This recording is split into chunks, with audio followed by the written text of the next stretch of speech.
the mom spider line from the trailer is Mhm. not in the movie. Sure. And then separately, like the first real takedown of it I saw, the woman did it in front of a still frame of Sweeney hanging upside down.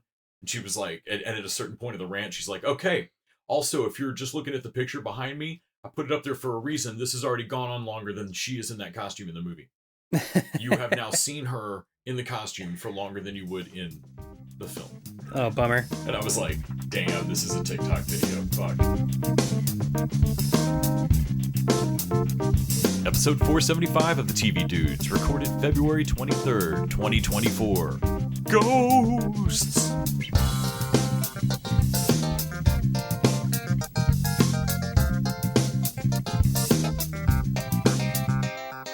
This week, we're diving into Season 3 of Ghosts over on Paramount+. It's been a spooky good time for 2 seasons of the US version of this beloved Brit sitcom, and we're here to tell you if Season 3 keeps up the comedy.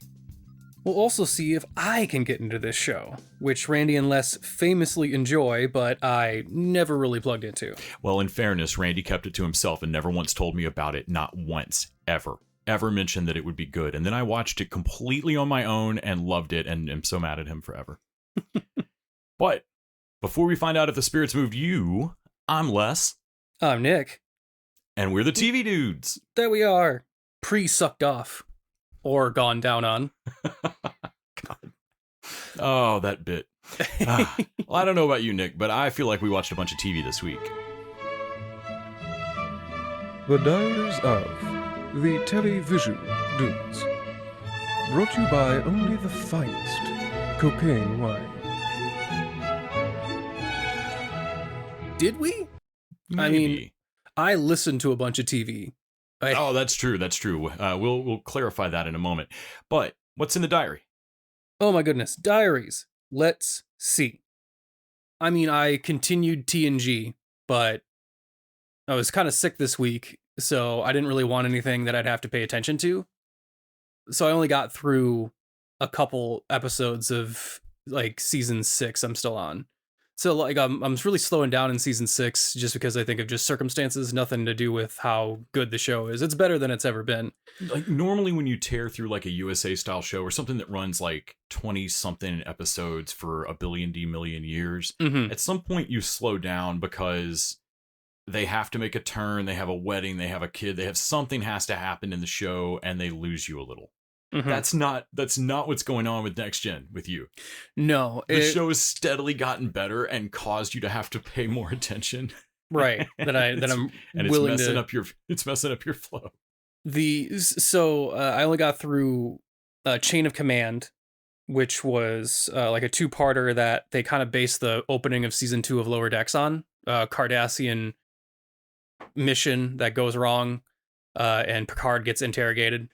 There's a new person on the Enterprise, a new captain on the Enterprise, and they basically reference that in a couple episodes of Lower Decks, like the opening of season 2. It's the Cardassians and how many lights there are. Like that's what that bit's from. And then when they have the new captain come on and they have a dangerous mission they need to go on, it's Beckett's friend. And it's the exact opposite of the episode. The episode is like he's a hard ass and no one likes him. And then the Lower Decks is like, oh, it's Beckett's old buddy, and it's she's actually pretty cool. So like they both kind of homage, rip it off, but also invert it. Yeah. So it's way more fun for me to see this as a prequel to Lower Decks and see where all this stuff like, oh, okay, so that's where that episode comes from. I had to send you a Next Gen meme thing I saw earlier today because it was a quote from Ronald Moore about Q and Picard. Q and Picard. Oh, yeah, we absolutely viewed it for sure as Q is in love with Picard, and that when we tried to move Q to Deep Space Nine, that's why it didn't work. He didn't have a crush on Cisco. I was like, oh, that's hilarious. Official. So, and then it was just a couple other episodes. Like Gordy has another love interest that doesn't stick around. I don't even remember what the fuck her deal was, but like she was possibly a spy, but not really. But Gordy liked her, so you knew she was like fucking wasn't going to be staying on the ship. Right. Like this is doomed. And then Moriarty came back for an episode and basically traps them in a holodeck vision, trying to get they think holodeck matter can exist outside the holodeck for a second before realizing, nah, shit, we're still on the holodeck. He just created a holodeck version of the Enterprise, and we're fucked. Like, damn it. You would think. So we've discussed before that like they have the whole episode with transporter problems. Mhm. And the guy spends like the whole, I mean, they do believe him. They don't like gaslight him completely. But at every turn when he's like, but what if there just could be a problem? Maybe. Mm-hmm. And everybody's like, but no, there can't be a problem. He's like, but it just, if there, Like, if there was a problem. If there was a problem. And I feel like it's the same way with the holodeck of like, so this is wildly dangerous and should not be on a ship, right? Like people have managed to have like, you know, navies for, you know, submarines and stuff for like millennia, you know, for forever at this point without a holodeck to keep you from going insane. Yeah, they It seems dangerous and Starfleet should take care of it. Everything like, yeah, it's very, very Star Trek that they have a thing in that's like, well, that can't happen, but then in that episode it just keeps happening. Like, oh, but that would never happen. And then like when as you're watching, you're just marking down your note and like, okay, it's 10 minutes before that exact thing happens. Like this is how you get Lower Deck joked where they're like, so that was the third time that the Moriarty clone escaped the holodeck. Yes. Well, I like that he would Boimler laughs to himself in one of the episodes, and someone's like, "I'm sorry, what was that, Ensign?" "Oh no, I'm just on the holodeck, you know, Moriarty." Like, and it's like, so it's not even on, it's canonical, not even on the Enterprise, but like the Moriarty, if you have a Moriarty to holodeck, they just kind of recognize that that's kind of a problem. Yeah, it's a little bit of a yeah. Like that. Well, I mean, shit, they're still using Badgie. Sure, yeah. Like this is how this happens. Well, he's good G now. Right. Yes. Yes. Can I teach you a lesson? He just glitches. Yeah, but I think I also watched some Brooklyn Nine-Nine, and I spent a lot of time just like in a bathtub feeling unbelievably sick. So I basically just listened to a bunch of TV, which led me to a pretty good marathon of Ghosts that we can talk about once we talk about season 3. So I actually caught up on a lot of Ghosts. So, and then we watched The Mummy, which leads us to our Patreon for this week. Yes, like the movie The Mummy with Brendan Fraser and John Hannah. Yeah, it was again, it's as good as it always is. Yes, absolutely amazing. A little bit longer than I'd remembered, but God, it's so fun. Mm-hmm. All the casting's great. All the decisions are fun. Even the CG is okay. But yeah, led us to our Patreon for this week, which would be the Mummy cartoon that they made. Yes. Which is basically just a replacement for the Scorpion King. Pretty much, yeah. Just cuts him out of the story and picks up. The Mummy Returns movie. I'm sorry, Scorpion King's different, but yeah, it just kind of omits him. It's the Manacle of Osiris. Mm-hmm. Yeah. And we'll discuss on the Patreon. Watch some Boston Legal, which, you know, has aged respectively in certain ways. Crane. Like, there was the cross-dressing Santa that... Modern Family. Cam from Modern Family is the cross-dressing Santa. Is he? Like, yeah. I feel like that is... Who is he in Modern Family? He's the husband. The son and that's gay has the husband. I'm blanking on every character's name. Cam. Man, I think those are two different... I think those are actually two different actors, Nope. But... Shit. No.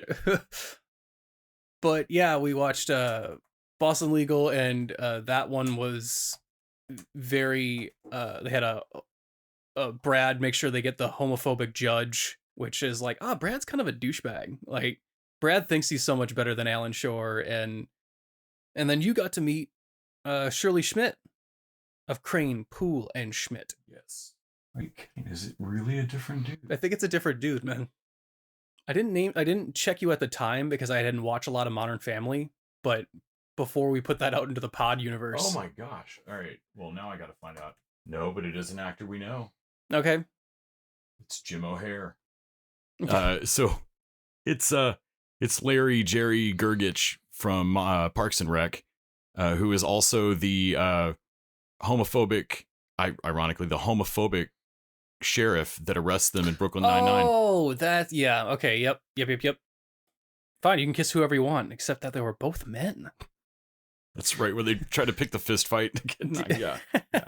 No, so it is an actor I knew, and I just mixed him up with a different actor I knew. Right. All right.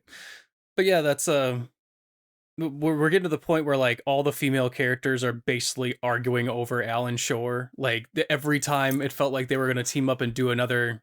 Man, and Lake Bell, her character is angry and shitty. And then suddenly they ditch her. Like they just fire her. It feels like they cannot figure out what to do with her. No, they can't. They don't. They have no idea what to do with any female character. Yeah, anybody who is not actively either in a sexual harassment suit with or fucking Alan Shore, yeah.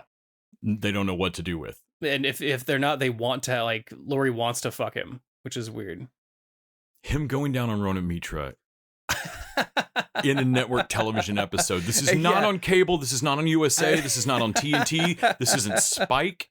And I'm talking, this is a Blue Mountain State level. Yeah. Y'all's fucking. It was.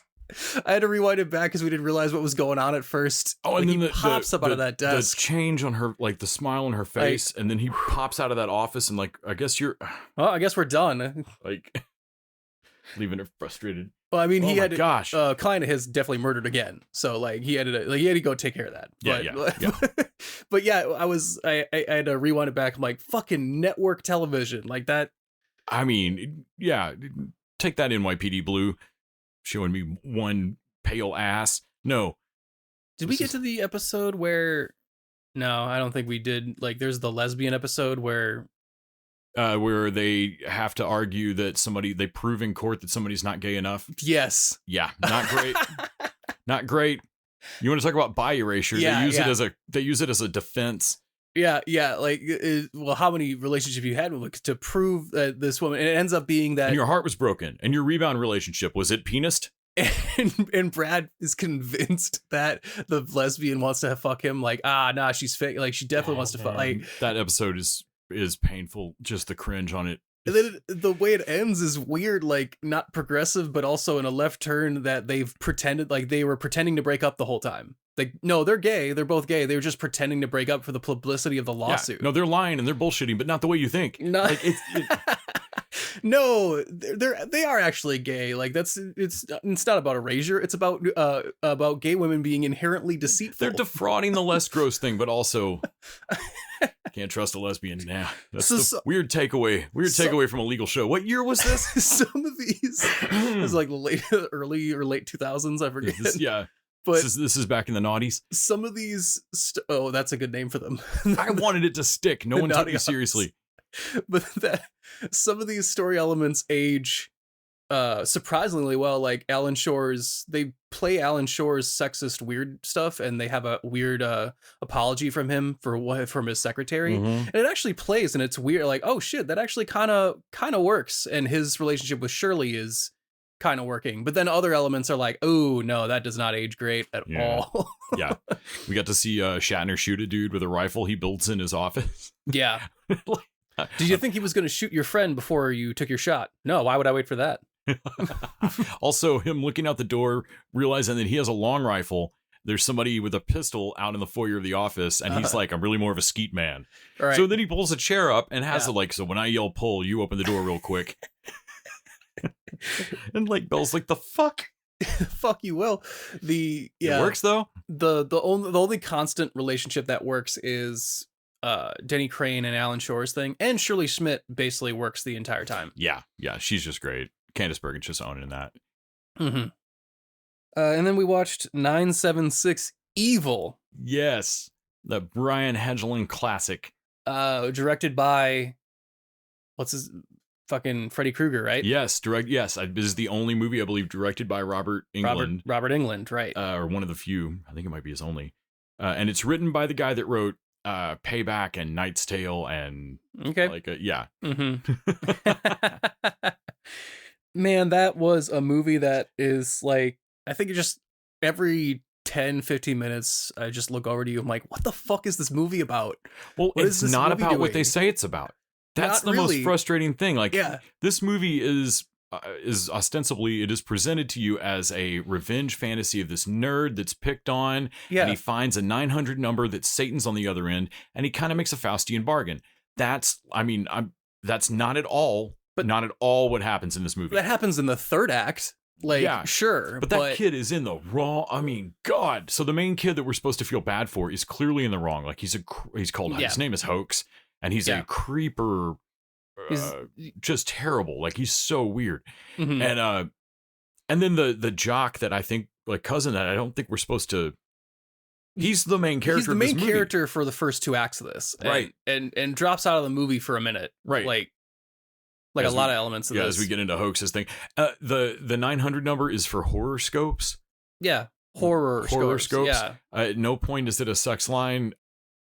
The rules are consistent. This movie is weird. and Skip or whatever the fuck his name is, The cousin, no, it was something hoax.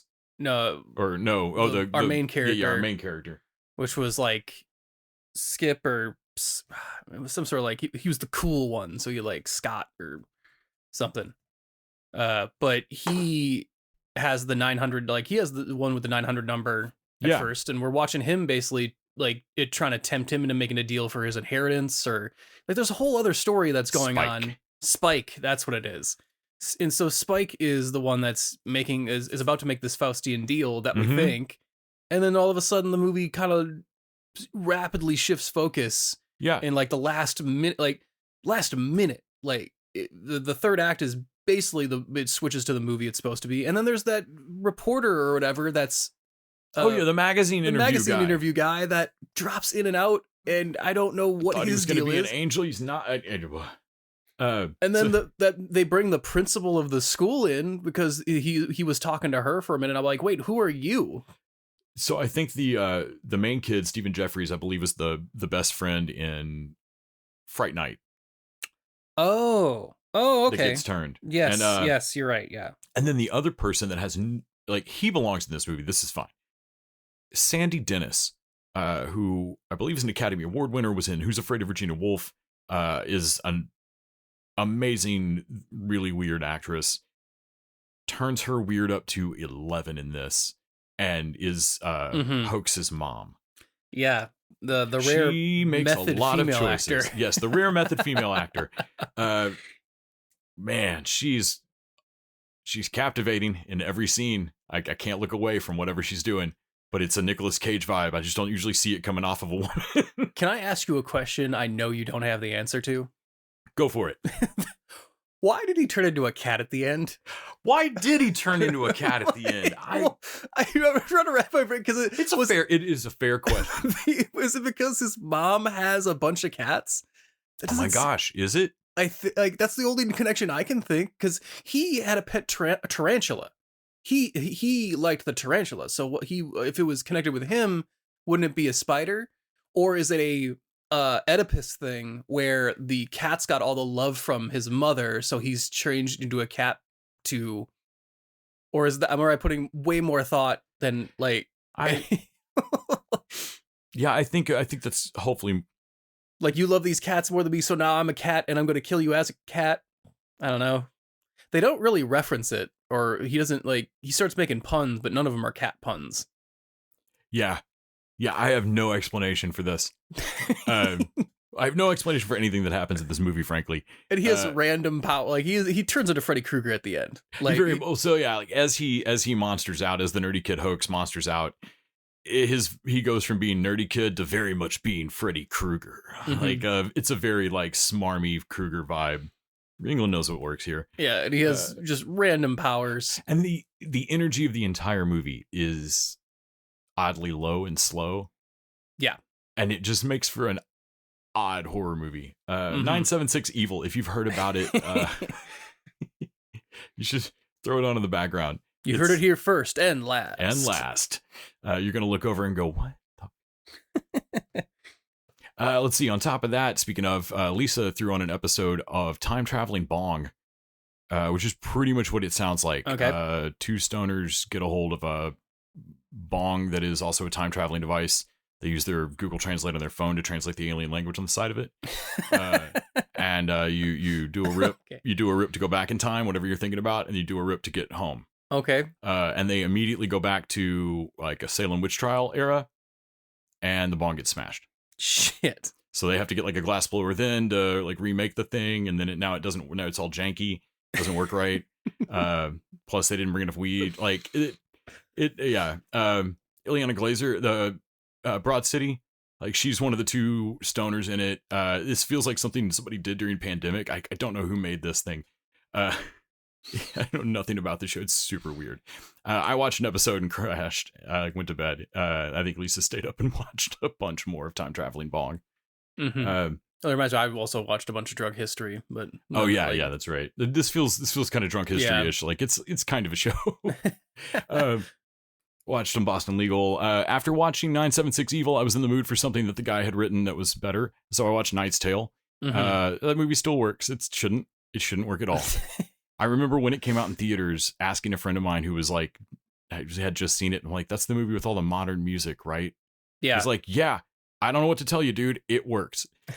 And I remember seeing it, it's still fun. It's still fun now. Chaucer having a gambling problem, walking naked up the road. Paul Bettany's hilarious in it. Alan Tudyk's hilarious. Heath Ledger is always good. Watch some Bob's Burgers. Because we watched Boston Legal, I watched some Blacklist. Which is also a fun show. I think I'm going to tear through Boston Legal first, though. Of course, we watched the Mummy animated series. We also watched a little bit of something we'll talk about in a couple of weeks. Mummy is Alive, which is not the Mummy animated series. No, we made a mistake. That's not true. That's not your mom's mummy. That's not your mom's mommy. It's not your mummies. And yeah, I think that's about it for me this week.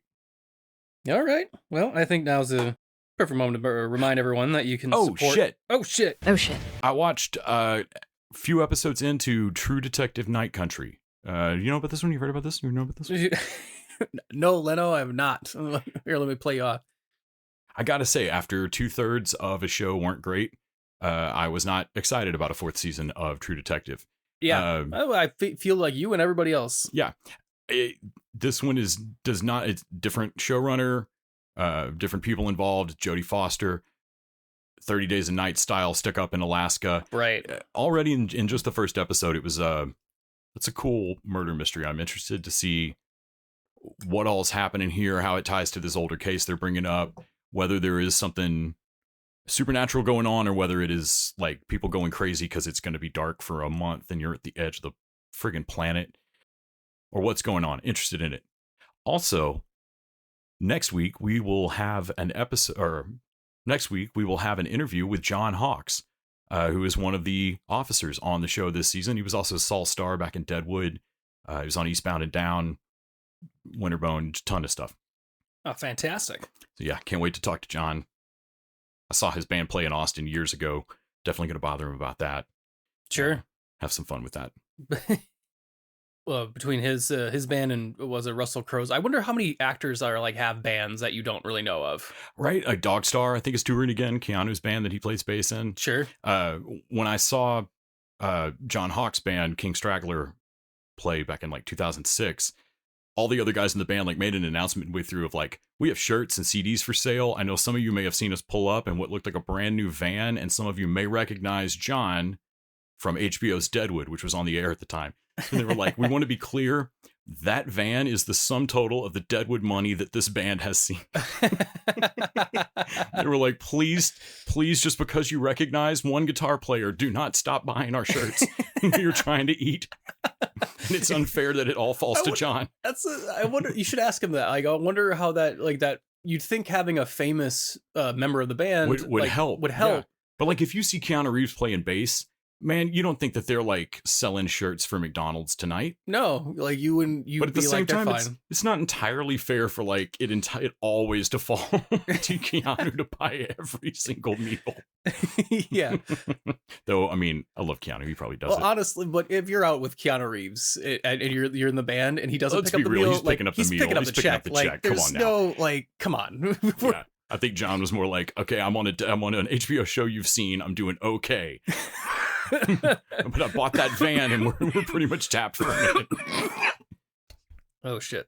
All right. Now it's the ideal time to mention our Patreon again, I think. Support us with $1 an episode and gain access to exclusive bonus content each week. This week, we're continuing our cartoon binge with the animated version of the Brendan Fraser Mummy franchise, cleverly titled The Mummy. And for those looking for more, there are higher levels where you can choose the show topic for an upcoming week.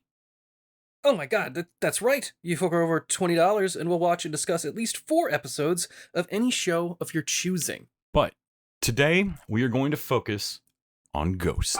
Last season on Ghosts, we've learned a thing or two about living with the dead. Hiya, Toots. Oh my God! We know who can see them I fell down the stairs, and when I woke up, I could see ghosts. and who cannot. Are there ghosts in here right now? Yeah, there certainly are. We know their ghost rules. It's your classic haunted house. Just sort of stay where you die. And how you die. Do you want a hug? We know they want to go up. Don't leave me here with these peasants! Take me with you! Peasants? Wow. Get over it. And don't want to go the other way. Hell is mostly emails and Zooms that should have been emails. But there's one really, really big thing we're still dying to know. Oh my God! What? I think one of the ghosts just... What? Who? Why they make us wait for answer? It's called a cliffhanger, Thor. Ghosts returns, part of CBS Premiere Week after Super Bowl 58 on CBS and streaming on Paramount Plus. Ghosts. That's the US version, not the UK version. Don't get confused. Now, Nick, you mentioned that you did not click with this show in season 1. Do you want to tell folks about how you caught up all the way to season 3? Yeah, I was sick. That'll do it. It's a good, it's a sitcom, so, Have we been outside? Am I the only one that can see you? Did you die? it's... I died of dysentery. Don't pass through me. Where'd you get the fart thing? But yeah, I was basically, kind of down and out and had to basically, couldn't even open my eyes at certain points. So I was like, okay, well, I'll pick something that I've either watched before, which was, some Brooklyn Nine-Nine, but I've so recently rewatched that I'm like, okay, I can't really... throw that back on. And so I went okay, well, I'll catch up on Ghosts then. And so I watched a lot of the first season with my eyes closed and wasn't really lost. But this is going to sound like a dig on this show. I was thinking about this when you were telling me what you'd done. This is the kind of show that warms up to a groove, gets running jokes going, gets consistent character things going, that you kind of need to hang out with all these characters for a while and they get funnier, cuter. Yeah. Because it's not a knee slap, get your breath, holy shit, what did I just watch, Always Sunny kind of it's comedy. And so kind of letting it warm up to you in the background until especially because I feel like season 1 is a little slower paced in the joke timings and such than season 2. But you grooved into the show as the actors kind of gelled together and as the show kind of found its speed. Yeah. So by season 2, I think you were more conscious and less ill. Yeah. It was finally at least opening my eyes, and I was watching blurs go across the screen because I still didn't want to put my glasses on. But sometimes you get a headache with So you could tell Thorfinn. The general shape of Thorfinn. There's a short blonde one that's probably Sam. Yeah, it's a cute. It's cute, not hilarious, but except the season 2, it did catch me a couple times with how okay, that's genuinely funny. I actually caught off guard and laughed out loud. They also occasionally nail a heartfelt moment in a way that I'm like, you sappy sons of bitches. How did that work? It was genuinely surprising how Thorfinn and his son ended with Bjorn, baby Bjorn. Baby Bjorn. And they expand the mythology of the ghosts and how they work every few episodes and then kind of ignore it. Yeah. It does feel especially season 2, it felt out of order. Yeah, episodes. they only did that a couple of times, but you would swear that stuff got run out of order because they bring up her Alberta's murder, and then leave it alone for 8 episods, I think. Yeah, crazy long time, and then come back to it. Understanding that the podcast is running in the background. Yeah, I guess. But but they also do that with some of their powers don't come up until way later.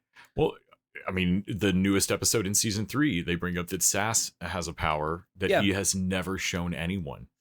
Right. There's relationships like Trevor and Hetty are together, but they kind of ignore someone Nigel finds out about it, and then they wait an episode for to reveal. And it's like they make it secret so that they can forget about it and not care. Yeah. So there's some sitcom there's some not tight stuff going on as far as plot. But character stuff and wise, I think it really holds together. And so this season, I was shocked having I watched season 3, episode 1 before I watched a lot of the other stuff. So I was surprised to know, like, oh shit, one of them got sucked off, which is their term for ascending to heaven. And then going to hell is going down. They went down on us. But so I'm like, wait a minute. So you've gone, like, it's season 3 and not one of you has ascended. Mm-hmm. And it's weird because they mention that like even in the latest episode, Thorfinn's had girlfriends that have ascended. Yeah, like, he has a Good Luck Chuck thing going. Yeah, which is an interesting reference Right, to be and made. then he makes them all watch Good Luck Chuck. Oh my god. But yeah, that Thorfinn's had 3 girlfriends get sucked off after being with him, and suddenly everyone in the house, like all the women in the house, want to get with Thorfinn. Yeah, to try and get ascended. And get ascended. And they're all immediately, once again, like out of nowhere, they're talking about it like this purgatory hell is the worst place on earth. And like, none of you really seem to be trying to work through shit. Well, honestly, some of them, sometimes there's episodes where, of course, they go through something and come out better people at the end of it. Like, Thorfinn has a lot of moments where, like, he comes across and dates Flora or reconciles with his son or learns the value of Christmas. Right. Like, and then he doesn't get ascended after any of that. No, like, nothing. I think if he ever says car. So you know what a therapist is, but you still call it a landship. Man, I think you're... And then Sass had a whole thing with his storyteller thing that and I'm like, oh, okay. Well, by ghost rules, I would feel like this is your unfinished business, but they keep that part of it vague so that we don't have to actually. So I'm wondering what Flora, like, okay, so I guess Flower or whatever the fuck Flower is ascended for some reason, and they spend an episode, like Thorfinn spends an episode thinking she's an owl. Yes, and I think next week, because it's going to be their Halloween episode, they have decided to good lead in by the way. I also they also in the lead in they play into my favorite bit of the show, which is the joke that Jay can't see anybody. Yeah. Because this episode actually had a couple of angles of that, the newest one. Because Sass's power of being able to incept people in their dreams, which also thinking back on season 1, that means that he never really wanted them to stop doing the Airbnb.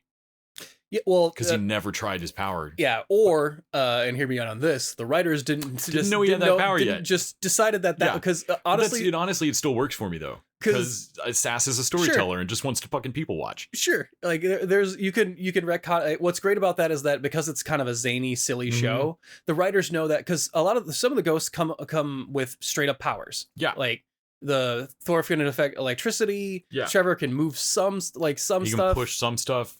And everyone else, I'm like, wait, so you all have a power. Yeah, Flower makes people trip when they walk through her.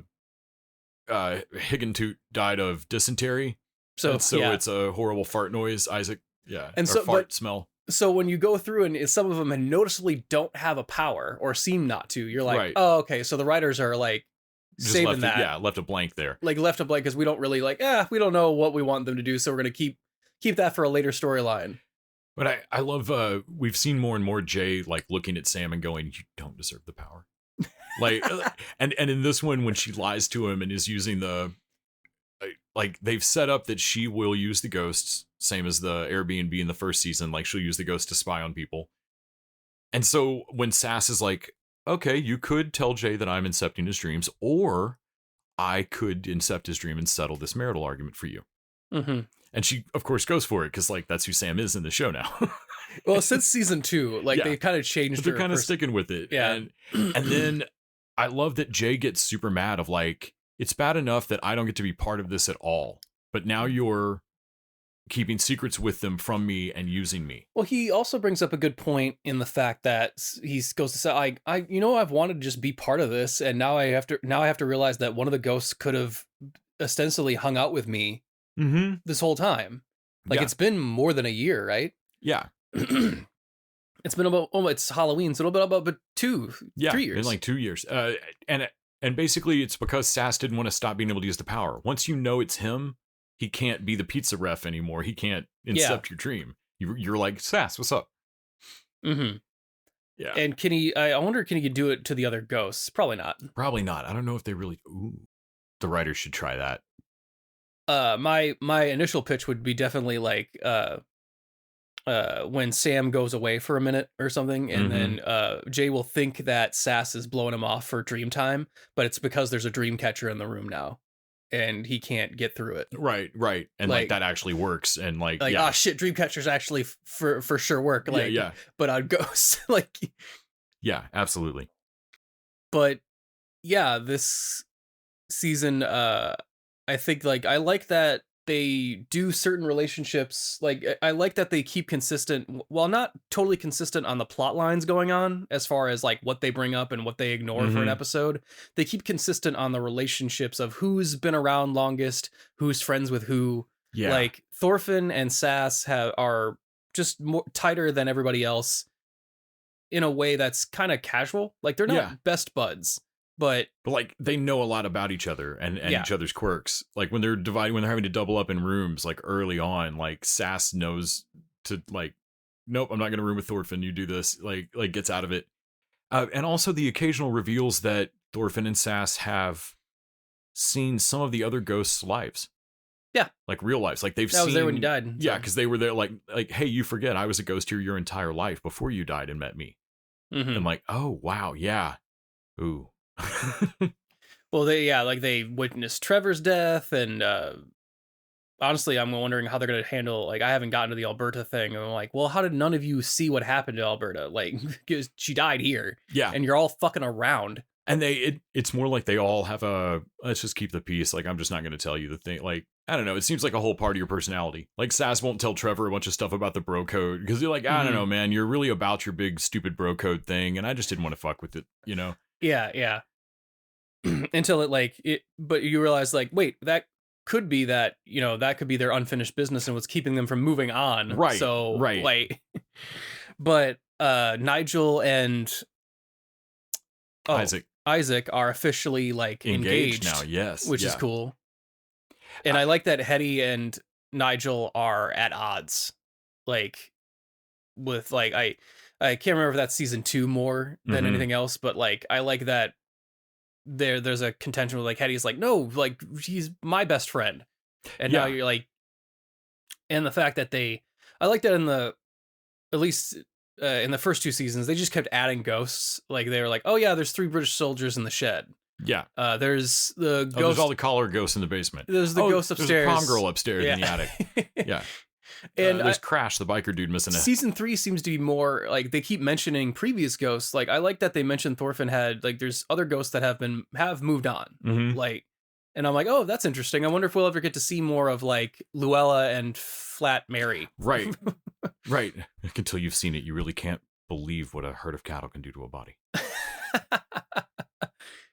But yeah, I also like that everyone's very consistent. Like the makeup job on everyone is very subtle as far as like, because they come back as to how they died.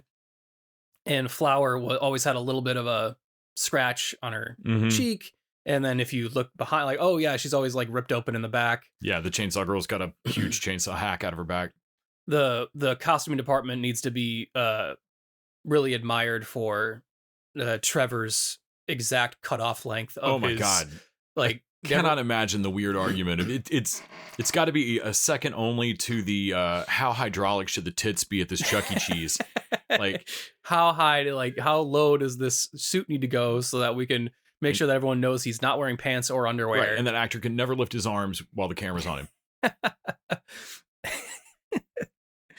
Yeah, I really end up I'm charmed. I'm I don't know if I can recommend everyone this type of show.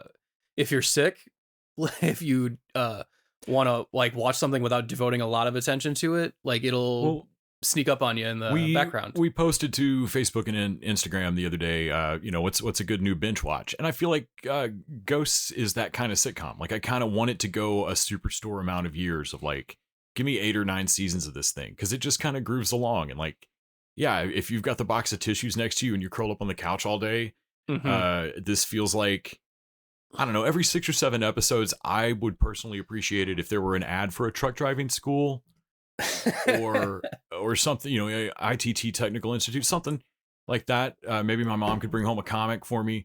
That'd be great. That's the groove of this show for me. And I need I need shows like that. I don't want everything like we talked about Atlanta the other week, talking about Mr. and Mrs. Smith, and like that's a badass, deeply written show that makes you think. And that's not always what I want from a sitcom. No. But at the same time, I want something a little bit better than like I really hated Two Broke Girls. Like there's too sitcom-y. Right. And this I don't know, Ghost is smart and fun and cute. Cute is a good word. While still having enough of an edge. It's not like they don't like every once in a while I get a like the running joke of like there's a running joke of being sucked off. Like, right. It's right. And man, it's so lowbrow, but by the 8 you're millionth right. time They do it so much that it like comes back around and like is funny again. Oh, I got the shaft and it felt good. Well, that's about all for us now. Tune in next week when we talk about our favorite Philly and propaganda show, The Rookie. Oh my goodness, yes. As it returns from a cliffhanger, like Indeed. a hell of a cliffhanger, to start their 6th season, I believe. Gotta figure out what happens to Aaron. We do. Or what was his name? Now that he's back on the show and got immediately hurt. Plus, we'll release our chat with John Hawkes of True Detective Night Country, and we'll have a discussion of the show here in our regular episode. And don't forget to head over to patreon.com/tvdudes to hear some bonus content, like our review of the Mummy animated cartoon. So until next time, TV Dudes out!